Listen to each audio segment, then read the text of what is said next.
नमस्कार। आज मैं फिर आपके सामने उसी दौर की एक घटना लेकर आया हूं। उसी दौर का मतलब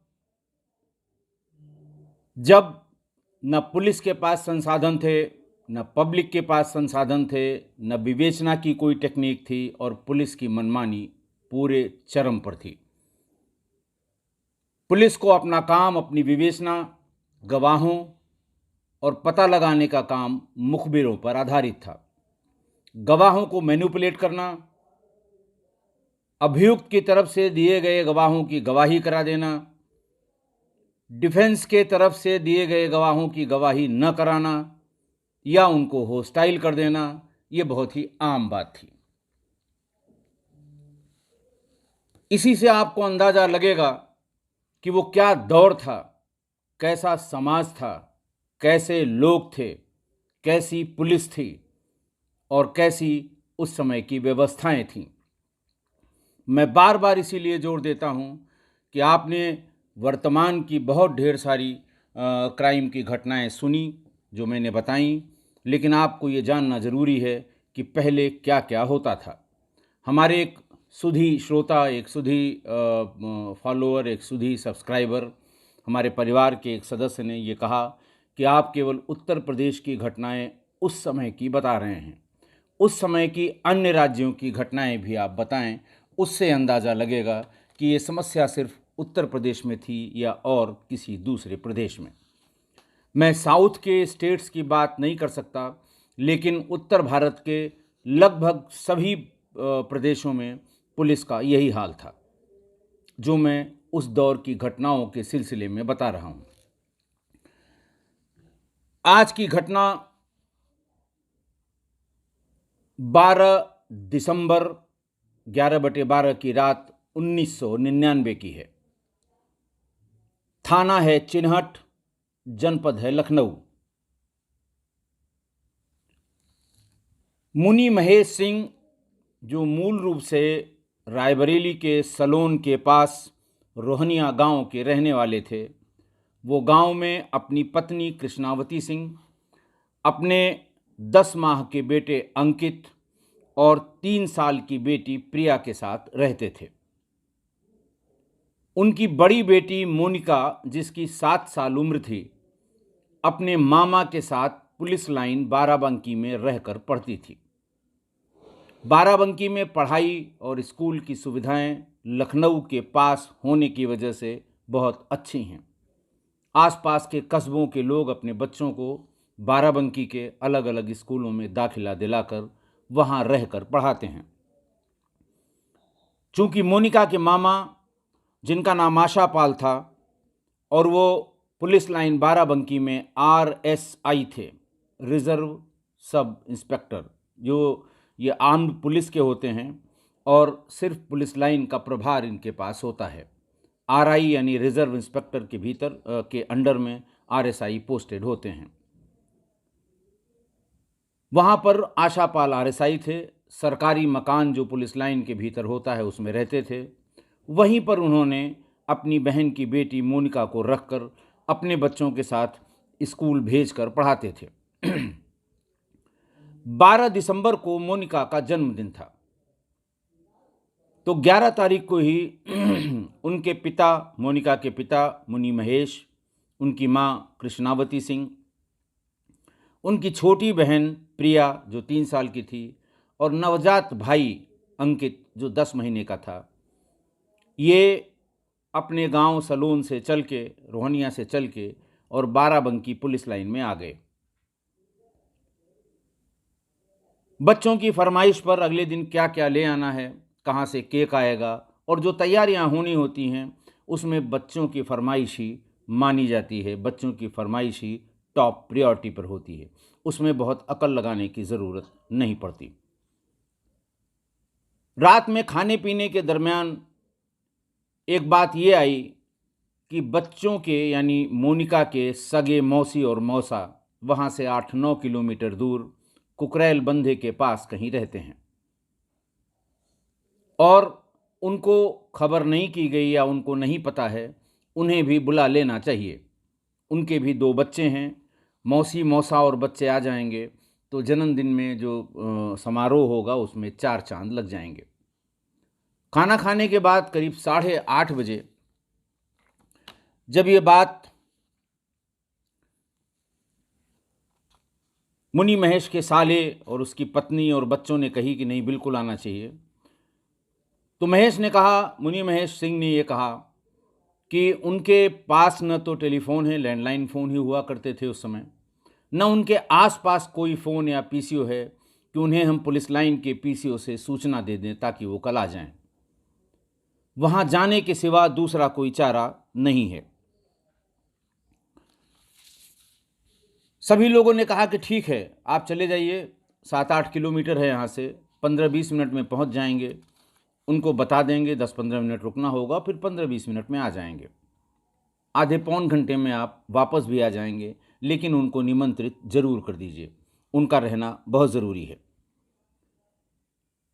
जैसे ही मुनि महेश सिंह अपनी मोटरसाइकिल से अपने साढ़ू विक्रम सिंह के यहाँ जाने के लिए तैयार हुए, उनकी दोनों बेटियां, मोनिका जिसकी अगले दिन यानी 12 दिसंबर को बर्थडे थी, और प्रिया जिसकी उम्र 3 साल थी, ये जिद करने लगीं कि हमें भी मौसी के यहाँ ले चलिए, आप ही के साथ जाएंगे और आप ही के साथ लौट आएंगे, खाना हम लोग खा चुके हैं।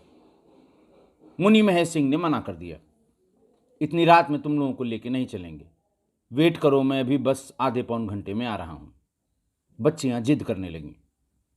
तब तक बच्चियों के मामा आशा पाल, जो बाराबंकी पुलिस लाइन में ही कार्यरत थे, उन्होंने अपने बहनोई से ये कहा कि आप भी फालतू बात करते हैं, आपको इसमें कोई कंधे पर लेकर नहीं जाना है, मोटरसाइकिल में बिठाइए, बच्चियां हैं, वहाँ तक जाइए, उनको निमंत्रित करिए, 10 मिनट ये बच्चियां खुद भी कह देंगी मौसी मौसा से, बच्चों से, और फिर लेके चले आइए, आपका क्या जाता है।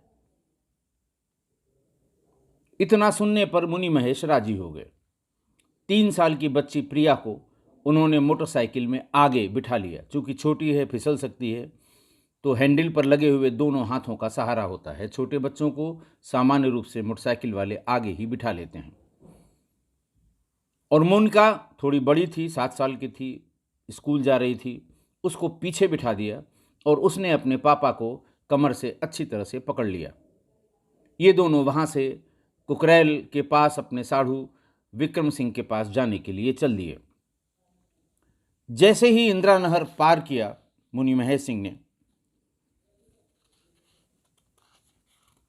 2 आदमियों ने दूर से हाथ देकर उनकी मोटरसाइकिल रोकने की कोशिश की।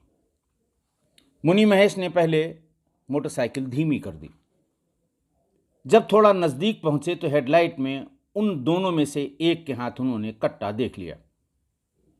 कट्टा देखते ही उन्होंने अपनी स्पीड बढ़ा दी। जैसे ही उन्होंने अपनी मोटरसाइकिल की स्पीड बढ़ाई, वो उस समय थे अपनी राजदूत मोटरसाइकिल में, जिसका नंबर था UP 33B 7725। जैसे ही उन्होंने स्पीड बढ़ाई, सामने से एक गोली चली।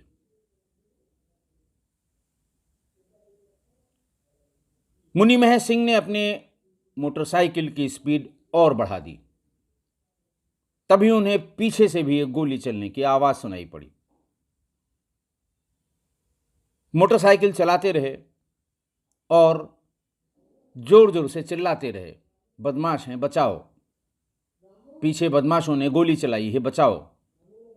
आसपास जाने वाले स्कूटर, मोटरसाइकिल या बड़ी छोटी गाड़ियों के लोगों ने, किसी ने उस पर ध्यान नहीं दिया।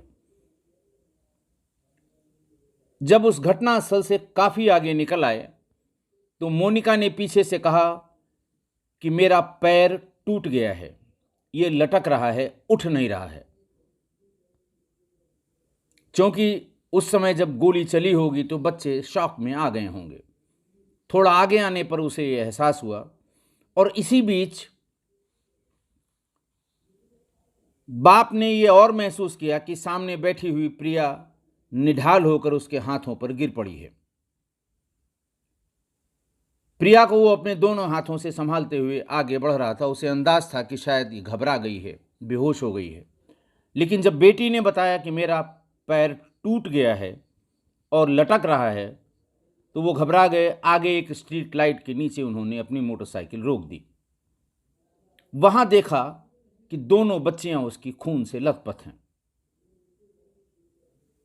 प्रिया जो 3 साल की थी, उसके सीने के पास से ब्लीडिंग हो रही थी। घबरा के पिता ने अपना अंगोछा निकालकर उसके सीने में अच्छी तरह से सटा के बांध दिया। फिर उसको ध्यान आया बड़ी बेटी का, मोनिका का, उसके कूल्हे के पास कहीं गोली लगी थी, जिसकी वजह से उसका वो पैर जिस तरफ के कूल्हे में लगी थी वो निष्क्रिय हो गया था, जिसको वो कह रही थी कि पैर टूट गया है, उठ नहीं रहा है। मुनि महेश उन दोनों को लेकर जोर जोर से चिल्लाने लगा, गोली लग गई, मदद करिए, बचाओ। कई गाड़ियां वहां से गुजरी, लेकिन किसी ने नहीं रोका। सामान्य रूप से ऐसा ही होता है। एक तो आदमी असंवेदनशील है, दूसरा उसे डर होता है कि सुनसान जगह है, खाली जगह है, मैं रुक जाऊं तो मेरे साथ भी कोई वारदात हो जाए। दूसरा ये है कि कभी कभी बदमाश भी इस तरह से कैमोफ्लेज करते हैं, बच्चों को या महिला को आगे करके मदद के लिए रोकते हैं, फिर लूट लेते हैं।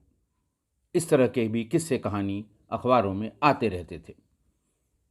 जिसने पढ़ा होगा वो कभी नहीं रोकेगा। काफी देर बाद जो जीपें चलती हैं महिंद्रा की, उस जमाने में चला करती थीं सवारी गाड़ियों में, ऐसी एक खाली सवारी गाड़ी वाली जीप आ गई। मुनि महेश चिल्ला रहा था, उसने वहां रोक दिया। मुनि महेश ने बताया कि मेरे दोनों बच्चों को संभवतः गोलियां लग गई हैं। वो लेकर तुरंत उस पर बैठ गया। जीप वाले ने भी सहृदयता दिखाई, संवेदनशीलता दिखाई। उन दोनों बच्चों, मोटरसाइकिल अपनी छोड़ दी उसने। उन दोनों बच्चों को लेकर मुनि महेश सीधे मेडिकल कॉलेज गए। मेडिकल कॉलेज इमरजेंसी में जाते ही डॉक्टरों ने प्रिया को, जो 3 वर्ष की थी, उसे ब्रॉड डेड यानी मृत घोषित कर दिया। उस समय दूसरी बेटी 7 साल की जो थी, मोनिका, वो बोल रही थी। डॉक्टरों ने उससे पूछताछ की, लेकिन ये बताया कि बहुत सीरियस है। कूल्हे के पास जहाँ गोली लगी है वहाँ इसकी मेन नस, जो मेन वेन्स होती हैं, वो फट गई हैं, जिसकी वजह से एक्सेसिव ब्लीडिंग हो गई है। उन्होंने इलाज शुरू किया। धीरे धीरे उसकी, जो वो बोल रही थी, जो उसका होश था, वो धीरे धीरे ख़त्म होने लगा। इसी बीच मुनि महेश ने आसपास के पीसीओ में जाके, जिनके घरों में टेलीफोन रहा होगा, उनको खबर की कि घर से बच्चों को मोटरसाइकिल से भेज के बाकी रिश्तेदारों को खबर करें, ये हादसा हो गया, हम लोग मेडिकल कॉलेज में हैं, प्रिया की मृत्यु हो गई है और सोनिया, मोनिका काफ़ी सीरियस है। 2-2.5 घंटे में, बाराबंकी या जो सलून बता रहे हैं वो बहुत दूर नहीं था, 2-2.5 घंटे में उनके रिश्तेदार मेडिकल कॉलेज पहुंच गए। लेकिन उनके पहुंचते पहुंचते मोनिका ने भी दम तोड़ दिया। घटनास्थल चूंकि इंदिरा नगर थाना चिन्हट में पड़ता है, चौक की पुलिस ने बाकी कानूनी कार्रवाई शुरू की, जैसे पंचायतनामा, पोस्टमार्टम के लिए और तैयारी करना। लेकिन चिन्हट पुलिस, चूंकि घटनास्थल चिन्हट का था, उसको बता दिया कि आपके यहाँ एक घटना घटी है। पुलिस पहले ना नुकर के, साहब पहले मैं घटनास्थल देखूंगा, बहू ये तो बाराबंकी में पड़ता है, जैसी आदत है पुलिस की, किसी तरह से ये बला टल जाए। तो उसके आने में काफी देर हो गई। उसने देखा दाखा और जो कुछ भी उनको पोस्टमार्टम के लिए और उसके लिए करना था, ये सब किया कराया। अगले दिन पोस्टमार्टम की तिथि, समय निश्चित हुआ। 12 दिसंबर को जिस मोनिका का बर्थडे था, उसका पोस्टमार्टम 2:30 बजे शुरू हुआ। 4 बजे तक पोस्टमार्टम खत्म हो गया। पोस्टमार्टम करने वाले डॉक्टर्स ने लाश मोनिका और प्रिया के परिजनों को सुपुर्द कर दी। चिन्हट की पुलिस आई हुई थी। चिन्हट की पुलिस ने सबसे पहले इन दोनों बच्चियों के पिता मुनि महेश को चौकी मेडिकल कॉलेज के भीतर ले जाकर एकांत में पूछताछ शुरू की। तब तक किसी दूसरे घटना के सिलसिले में पूरे शहर का मीडिया वहां आ गया। प्रेस यानी अखबारों के क्राइम रिपोर्टर ही हुआ करते थे। बड़े बड़े अखबारों के 2-2, 3-3 क्राइम रिपोर्टर और 2-2, 3-3 कैमरामैन हुआ करते थे अलग अलग जगहों को कवर करने के लिए। ये सब वहां आ गए। इन्होंने देखा कि 2 बच्चियों की लाशें पुलिस चौकी के बाहर पड़ी हुई हैं। पूछताछ शुरू की तो ये पता लगा कि साहब ये वही घटना है कल वाली जिसके बारे में आज अखबारों में फ्रंट पेज पे छपा है। ये पूछा गया कि भाई ये आखिर बॉडी यहाँ क्यों रखी हुई है? रात के 12 बज रहे हैं, शाम को 5 बजे बॉडी मिल गई थी। तो वहां स्थानीय पुलिस ने बताया कि साहब चिन्हट से पुलिस आई है और इसके बाप को चौकी के भीतर बिठा के पूछताछ कर रही है। तब पत्रकारों ने हल्ला करना शुरू किया कि ये क्या तमाशा हो रहा है, आप पूछताछ सब बाद में करिए, बच्चियों की लाशें पड़ी हैं, इसका अंतिम संस्कार करने दीजिए। पुलिस ने उसे छोड़ा, पर एक शर्त पर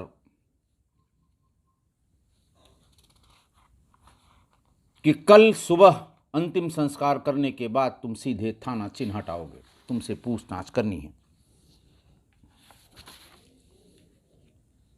पुलिस का मन नहीं माना, चूंकि अखबारों में फ्रंट पेज पर बड़ी बड़ी खबर थी, अबोध बालिकाओं की गोली मारकर हत्या। पुलिस मुनि महेश को सलोन जाकर अपनी गाड़ी में बिठाकर थाना चिन्हट ले आई और उससे पूछताछ करने लगी। फिर पत्रकारों ने घेरा कि साहब क्या निकला, कौन है, क्या खुलासा हुआ।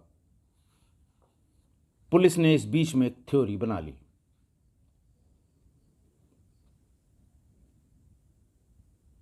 पुलिस ने यह कहा कि साहब बच्चियों से पीछा छुड़ाने के लिए बाप महेश मुनि सिंह ने ही इन दोनों की हत्या की। ये बात किसी के गले उतर नहीं रही थी। प्रेस वालों ने पूछा आप कैसे कह सकते हैं? उन्होंने कहा साहब देखिए, महेश मुनि के बयानों में बहुत बड़ा विरोधाभास है। महेश मुनि को ये कहना है कि सामने से दूर से चलती हुई गाड़ी पर बदमाश ने फायर किया, जबकि पोस्टमार्टम में प्रिया के बुलेट इंजरी के पास ब्लैकनिंग एंड टैटूइंग आई है। ब्लैकनिंग एंड टैटूइंग तभी शरीर पर या स्कन पर आती है जब सटाकर गोली मारी जाए। उसका बारूद जो गोली के साथ निकलता है वो स्किन पर चिपक जाता है, हल्का हल्का जो फ्रिंजेस में वो काला काला सा आ जाता है। टैटूइंग यानी उसका नाल का दबाव उसमें आ जाता है। उन्होंने कहा देखिए, उसने कहा था कि वो चलती हुई मोटरसाइकिल पर सामने से मारी, ये तो सटाकर मारी गई है। दूसरा तर्क उन्होंने दिया कि प्रिया को सीने में गोली लगी, वो मुनि महेश के सामने बैठी हुई थी, लेकिन मुनि महेश को खरोंच भी नहीं आई। गोली आर पार हुई, बच्ची थी, बहुत बॉडी का रेजिस्टेंस नहीं रहा होगा, गोली उसको भी लगनी चाहिए थी, इसलिए ये झूठ बोल रहा है। तीसरा उन्होंने कहा कि साहब मुनि महेश बता रहे थे कि बदमाश बाईं पटरी पर थे जब उसको रोका गया, लेकिन पीछे जो बिटिया बैठी थी उसके दाहिने पैर पर गोली लगी है। ये कैसे संभव है? चौथा, पुलिस ने बताया कि महेश ने बताया है कि उसने ये सूचना जीप वाले को दी थी कि मेरे साढ़ू को बता दिया जाए, क्योंकि वो वहीं का रहने वाला था, जबकि उसके साले आशापाल ने कहा कि मुझे जिप्सी के ड्राइवर ने सूचना दी है। यह कहा गया कि ये सारी बातें वेरीफाई कर लीजिए। यह भी कहा गया कि जिसकी 2-2 बच्चियों की लाश उसके सामने होगी या गोली लगी होगी, वो आपको बायां दाहिना किस तरह से बता पाएगा? वो आपको आगा पीछा किस तरह बता पाएगा? पुलिस अपनी बात पर अड़ी रही, ये झूठ बोल रहा है, इसी ने मारा है। उससे एक कट्टा भी रिकवर करा लिया, वहीं इंदिरा नगर के आसपास जहां घटनास्थल है। और 2-4 पुलिस के गवाहों के बयान लिखने के बाद बच्चियों के पिता महेश मुनि को अपनी बच्चियों की हत्या के आरोप में जेल भेज दिया। अखबारों ने बराबर लिखा कि साहब ऐसा संभव नहीं है। एक चीज तो और लिखी कि जो वो पुलिस बता रही थी कि ये विरोधाभास है कि जीप वाले से सूचना इन्होंने भेजी और इनके साले ने कहा कि मुझे जिप्सी वाले ने सूचना दी, उसका क्राइम रिपोर्टर्स ने पता कर लिया। जीप वाले से बताया तो उन्होंने कहा कि जो चौराहे पे जिप्सी पुलिस की खड़ी हुई थी, मैंने उनसे पूछा कि आपके जो आरएसआई हैं महेश पाल, आशा पाल, उनको जानते हैं? उन्होंने कहा हाँ जानते हैं। उनका आप उनको खबर कर दीजिए कि उनके यहाँ रह के जो उनके बहनोई की लड़की पढ़ती थी उसको गोली मार दी गई। इसलिए उसको जिप्सी के ड्राइवर ने खबर की थी। जिसको वो विरोधाभास कह रहे थे वो बात जैसी थी वैसी ही बताई गई थी।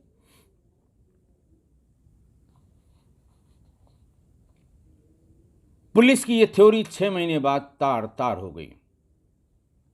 जो लोग लखनऊ को जानते हैं अच्छी तरह से और खासकर लखनऊ के आउटर एरिया में रहते हैं, इंदिरा नहर वाली सड़क पर लूट, गाड़ियों की लूट, 4 पहिया और 2 पहिया वाहनों की लूट बहुत कॉमन थी उस जमाने में। और इसको रोकने के लिए कभी कभी वहीं पर एनकाउंटर भी हुआ करते थे इंदिरा नहर के पास। जो हमारे किस्सा गोई परिवार के लोग लखनऊ के रहने वाले होंगे वो इस बात को बहुत बहुत अच्छी तरह जानते हैं। बहुत सुनसान रोड है, लेकिन चूंकि वो कनेक्टिंग रोड है बाराबंकी और लखनऊ के बीच की, तो लोग उस पर आते जाते हैं। बड़ी रोड है, चौड़ी रोड है और सुनसान है।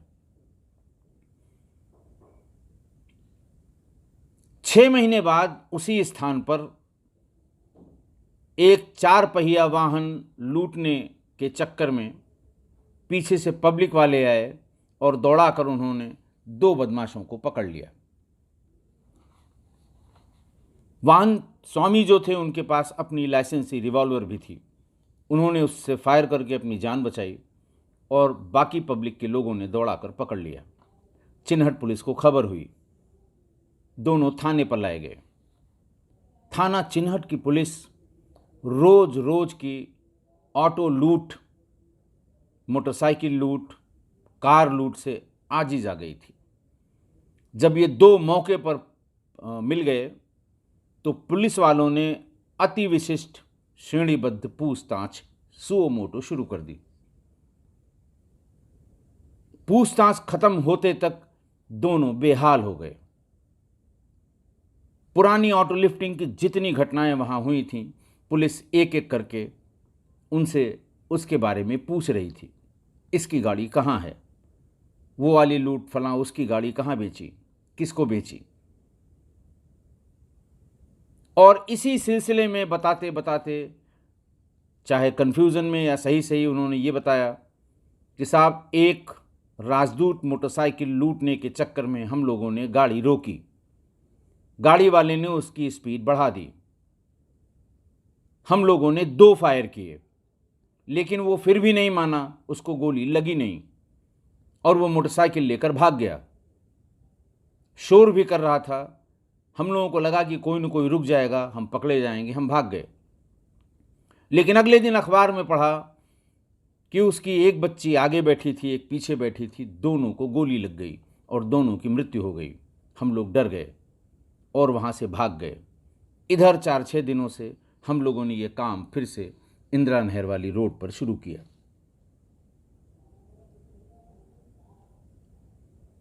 अखबार वालों ने इसको बहुत प्रमुखता से छापा कि चिन्हट पुलिस ने अपनी ही बच्चियों की हत्या में पिता को फर्जी रूप से जेल भेज दिया।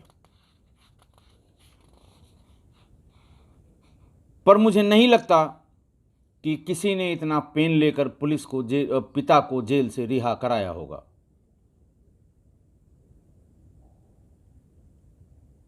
रिपोर्ट दी जाती है 169 की, 169 कराया जाता है सीआरपीसी के साहब जो एविडेंस थे वो गलत थे, इन पर आरोप सिद्ध नहीं हो रहे हैं, इन्हें रिहा कर दिया जाए। लेकिन उसमें एक समस्या फंसती है कि जब सही आदमी पकड़ा जाएगा तो आपने गलत क्यों जेल भेजा, इसका दोष निर्धारण भी किया जाएगा। अधिकारी भी करेंगे और अदालत भी करेगी। इसलिए अपनी गलती पर पर्दा डालने के लिए हमेशा पुलिस ये कहती है कि साहब अगर वो निर्दोष है तो अदालत वैसे ही छोड़ देगी, लेकिन दोषी क्यों नहीं बंद हुआ इसके बारे में कुछ नहीं बताएंगे। ये कह देते हैं कि साहब निर्दोष है तो अदालत छोड़ देगी उसको, हमारे हिसाब से तो यही दोषी है। जबकि उसी थाने में पकड़े गए मुलजिम ने बताया कि इस तरह से यह घटना हुई थी। उससे वेरीफाई भी किया कि किस तरह से आ रहा था, क्या कपड़ा पहने हुए था, कहाँ तक गया, गोली किसने किसने चलाई, उसने एक एक बात बताई जो वेरीफाइड थी। लेकिन किसी ने पेन नहीं लिया कि 169 CRPC के तहत कार्रवाई करा के उसके बाप को जेल से रिहा किया जाए और असली मुलजिम को चार्जशीट करके उन्हें जेल जा ही रहे थे। ऑटो लिफ्टिंग में 2 बच्चियों के मर्डर में जेल जाते, बच्चियों की आत्मा को शांति मिलती, बच्चियों को न्याय मिलता। आज की घटना ये उसी दौर की घटना है जब पुलिस की ज्यादतियां अपने चरम पे थीं, और ये घटना पुलिस की ज्यादती का जीता जागता प्रमाण है।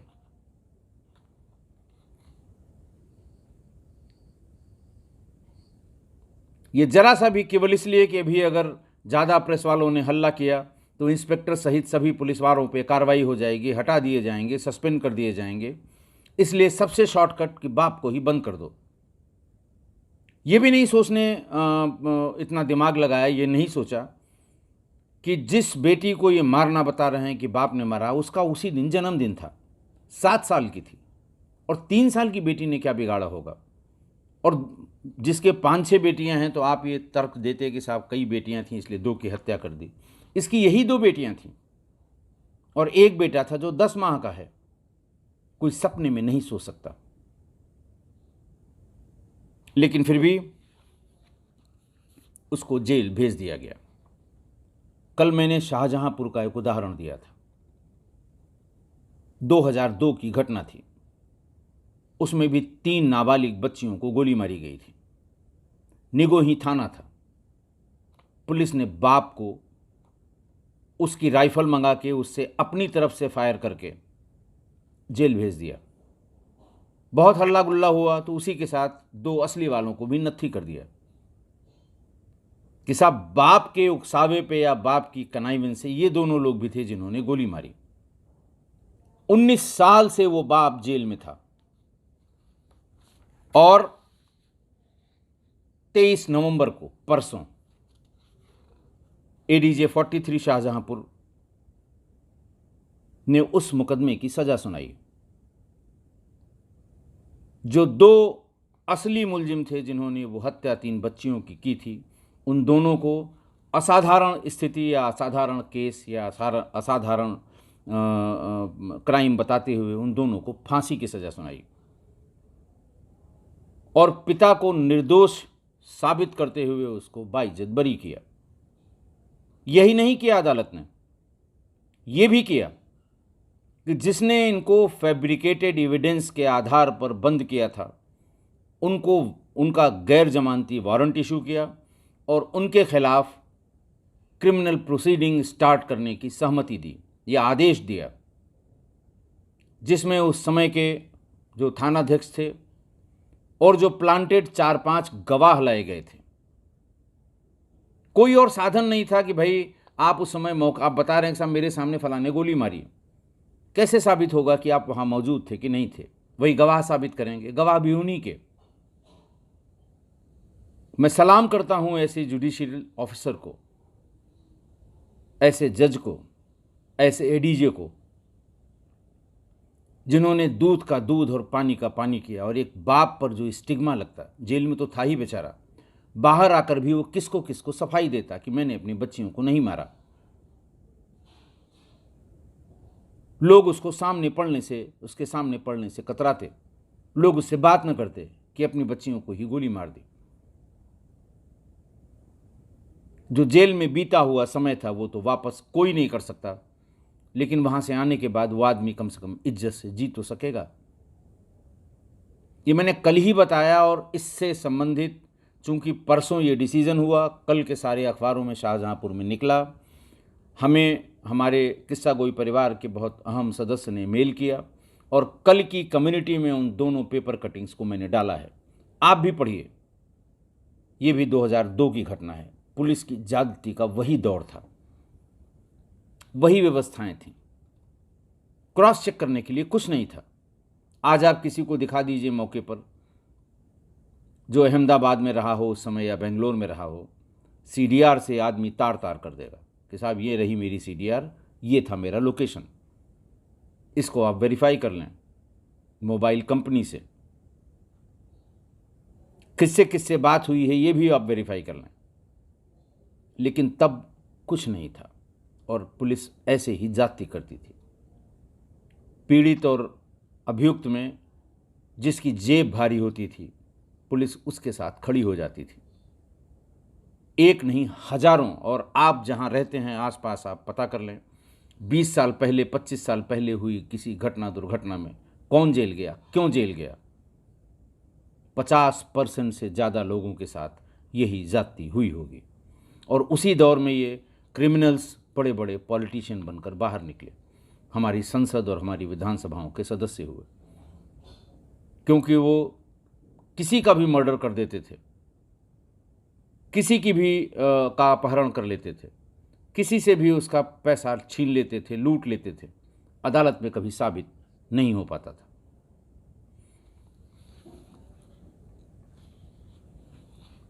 आज की घटना में बच्चियों की जिद की वजह से दोनों बच्चियां काल का निवाला हो गईं।